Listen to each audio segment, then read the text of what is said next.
মুরব্বীদের সকলের পক্ষ থেকে একজন মুরব্বী সামনে এসে একটু যুবকদেরকে রিকোয়েস্ট করেন সংস্কৃতিকে আমরা অপসংস্কৃতিতে পরিণত না করি, সেই জন্য আমাদের যুবক ভাইদের প্রতি অনুরোধ করার জন্য আমাদের বলা হয়েছে।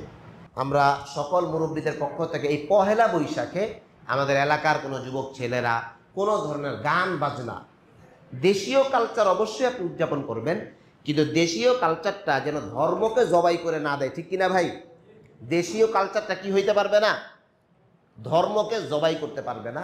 তা আমাদের মুরব্বীদের সকলের পক্ষ থেকে একজন মুরব্বী সামনে এসে একটু যুবকদেরকে রিকোয়েস্ট করেন যে বাবারা, তোমরা আমাদের সন্তান, তোমাদের কর্মগুলো আমরা কবরে বসে বসে পাবো, তোমরা এমন কিছু করবা না আল্লাহর কাছে আমাদের লজ্জিত হইতে হয়, ঠিক কিনা ভাই? ঠিক কিনা? এই সকল মুরব্বীর পক্ষ থেকে হাজি সাহেব আপনি বলে দেন। আসসালামু আলাইকুম। আমাদের মধুবাগ এলাকার সকল মুরব্বীদের পক্ষ থেকে আমাকে পহেলা বৈশাখে যেন আমরা আমাদের সংস্কৃতিকে যেন আমরা অপসংস্কৃতিতে পরিণত না করি, সেই জন্য আমাদের যুবক ভাইদের প্রতি অনুরোধ করার জন্য আমাদের বলা হয়েছে। আমি মধুবাগ এলাকার সকল যুবক ভাইদেরকে বলবো, আমরা আমাদের সংস্কৃতিটা আমাদের কালচার মতো করবো।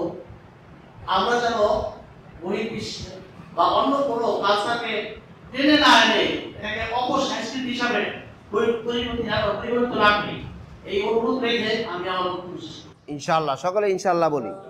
ইনশাআল্লাহ।